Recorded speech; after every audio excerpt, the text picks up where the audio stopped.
இன்றைக்கான மினி விலாகில் நம்ம என்ன பார்க்க போகிறோம்னு பார்த்தீங்கன்னா சூப்பராக உருளைக்கிழங்கு காரக்குழம்பு தான். ரொம்ப சிம்பிளான மெத்தடில் எப்படி செய்கிறதுன்னு பார்க்கலாம். டேஸ்ட்டு சூப்பராக இருக்குங்க. காய் எதுவுமே இல்லாத டைமில் இந்த மாதிரி உருளைக்கிழங்கு காரக்குழம்பு வச்சு பாருங்கள், செம்ம டேஸ்ட்டாக இருக்கும். அதுக்கு ஃபஸ்ட்டு ஒரு சட்டி வச்சு அதில் சட்டி இல்லைனா கடாய் எது இருந்தாலும் எடுத்துகிட்டு அதில் ஒரு 2லேருந்து 3 டீஸ்பூன் நல்லெண்ணெய் சேர்த்துக்கோங்க. நல்லெண்ணெய் நல்லா காஞ்சி வரும்போது ஒரு அரை டீஸ்பூன் கடுகு, ஒரு அரை டீஸ்பூன் வெந்தயம், ஒரு கால் டீஸ்பூன் மிளகு சேர்த்துட்டு இது பொரிஞ்சு வந்தோடனே கருவேப்பிலை சேர்த்துக்கோங்க. கருவேப்பிலை சேர்த்துட்டு வெங்காயம் ஒரு 2 வெங்காயம் பெரிய வெங்காயமாக கட் பண்ணி வச்சுருக்கேன், அதையும் சேர்த்து கூட ஒரு 10 பல் பூண்டு சேர்த்துட்டு நல்லா வதக்கி விட்டுருங்க. ஒரு 2 நிமிஷத்துக்கு நல்லா வதக்கி பச்சை வாசனை போன பிறகு ஒரு 2 தக்காளி, பழுத்த தக்காளியாக எடுத்து கட் பண்ணி வச்சு அதையும் ஆட் பண்ணிக்கோங்க.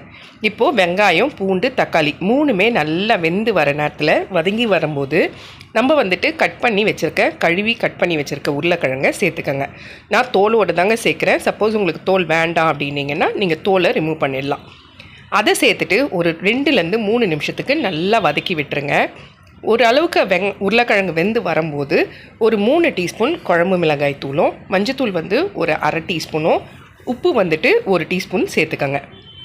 இப்போ இதை எல்லாத்தையுமே நல்லா கலந்து விட்டு ஒரு 2 கிளாஸ் தண்ணி ஊற்றி விட்டுருங்க. 2 கிளாஸ் தண்ணி ஊற்றிட்டு ஒரு தட்டு போட்டு மூடி நல்லா கொதி வரட்டும். உருளைக்கிழங்கும் நல்லா வெந்து வரணும். அதுக்கு ஃபஸ்ட்டு நல்லா கொதிக்கிட்டோம். ஒரு 5லேருந்து 7 நிமிஷம் குழம்பை நல்லா கொதிக்க விட்டுருங்க. அதுக்கப்புறம் லெமன் சைஸ் புளி எடுத்து நல்லா கரைச்சிட்டு திக்காக கரைச்சிக்கோங்க. கரைச்சிட்டு அந்த புளி தண்ணியை அதில் சேர்த்துக்கோங்க. சேர்த்துட்டு ஒரு 5லேருந்து 6 நிமிஷம் மறுபடியும் மீடியம் ஃப்ளேமில் வச்சு நல்லா குழம்பை கொதிக்க விட்டுருங்க. அவ்வளோதான். லாஸ்ட்டாக கொத்தமல்லி போட்டோ இல்லை கருவேப்பிலை போட்டோ இறக்கிடுங்க.